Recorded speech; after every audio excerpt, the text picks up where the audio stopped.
need to, this will be a team that really stands out and really shows you that Roy Williams is the coach, that his teams get better the more they play, the more they grow. Because I think they won't reach their potential until they reach the second half of their ACC slate, which they're going to need to because the back half of that schedule is brutal as always. Yeah, yep. But you can see the signs, you can see the glimpses of what the potential is.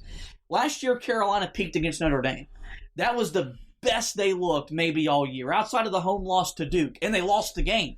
Yeah, that's really bad considering that was the first game of the year. So this team will not reach its peak until they need to peak, and that's a good feeling. We know they're going to lose games that they shouldn't lose, and they're going to lose ugly, and they're going to play ugly.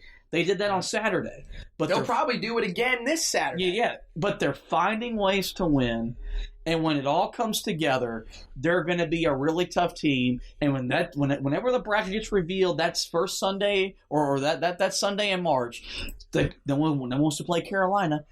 No one wants to play Carolina. Yep. And that's the thing, is that these wins are beneficial to this type of team this season, with everything surrounding the season that you got to deal with. Oh, it was ugly, but like I said, this win is huge for you because it stops the snowball. It wasn't pretty. It wasn't a game that you're going to go back and put on the all-time Carolina highlight list. It's not going to happen. But at the same time, it slows the negative momentum that was going against you after that Texas loss and that Iowa game, where 2 games where you felt you played pretty well, but you still lost.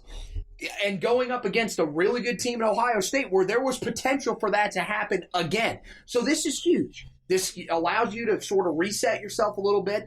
I think that, it'll give them a little bit of more, of a positive mindset saying, look, we won against NC Central, but we didn't play great. Yeah.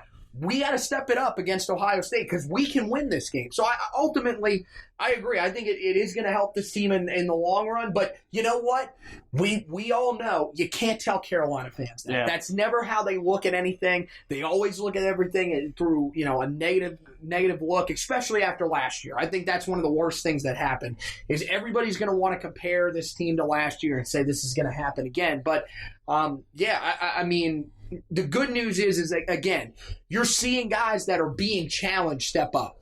Andrew Platek was challenged in the preseason. He steps up, has a big game in this one. Same thing with Armando Bacot.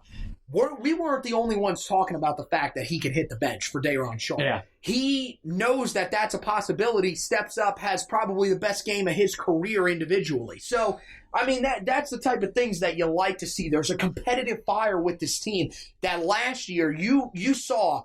I mean, after so many different games, the Georgia Tech game early in the ACC slate, the loss to Duke where, Duke comes back in Cameron and wins the game. Those are the types of, it was in the Smith Center where they came back and won the game.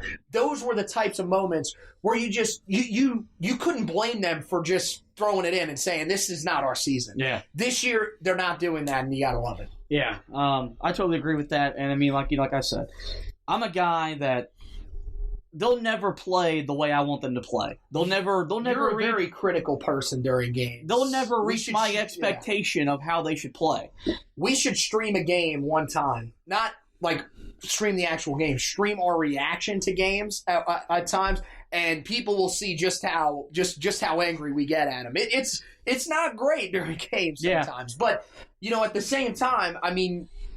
You can tell that, I can tell just from whenever we watch games this year, there's a different mindset around us. And there were times last year where we would watch games and we would just go in knowing, they're not – there's just nothing they can do. They're too banged up. They've lost, honestly, the will to play at times. And that was, it's so much different. Well, and the thing that I've noticed this year is even the 2 games that they lost to Texas and to Iowa, they were still a really fun team to watch compete. Yeah. And like I said, they'll never play to my standard. They'll never play as well as I want. They've won 3 title games. And they could have played better in 3 title games, in my opinion. But I'm enjoying watching this team, and they're going to be a team that – are they going to win a national title? Probably not. Are they going to make the Final Four? Probably not. But when I look back at this season, I'll probably say that was a fun team to watch play basketball. Well, the other thing is when you're sitting here at this point in the season, are you saying in your mind – it is impossible for this team to make the title game or make the national or make the Final Four. Right. I'm not. Yeah. This time last year, after games like UNC Wilmington, Gardner-Webb, yeah, I was saying to myself, this is not anywhere close to it. Right, exactly. So some final numbers from the game and we'll get out of here. Carolina shot 46%, held North Carolina Central to 45. The Eagles issued 42% from three compared to Carolina's 13%. Like I mentioned, Carolina rebounded NCCU 37-25. Carolina grabbed 16 offensive rebounds, turned them into 28 points. They had 11 offensive rebounds for 16 points. They had 28 bench points, 36 bench points, only 10 points on the fast break, and only 13 assists. So, as you like to, whenever you win games like this, you found ways where you find out where you got to get better. And Carolina could look at this game and realize that they took a step forward, but they also realize that they still got to get a little bit better. As conference play, as Anthony mentioned, it's just a little bit over a week away. So with that, we'll wrap up this edition of the podcast. Before we let you go talk about the Heel Tough blog website, football season is winding down. We still have you covered as Carolina got a big win on the road this weekend at Miami. We've got a recap, trench report, and start report up on the website. Also, whenever you hear this, National Signing will be commencing for college football and for Carolina. The early signing period will be commencing. Anthony will have you fully covered on the Heel Tough blog website. Everything you need to know is Carolina's expecting 18 commits today.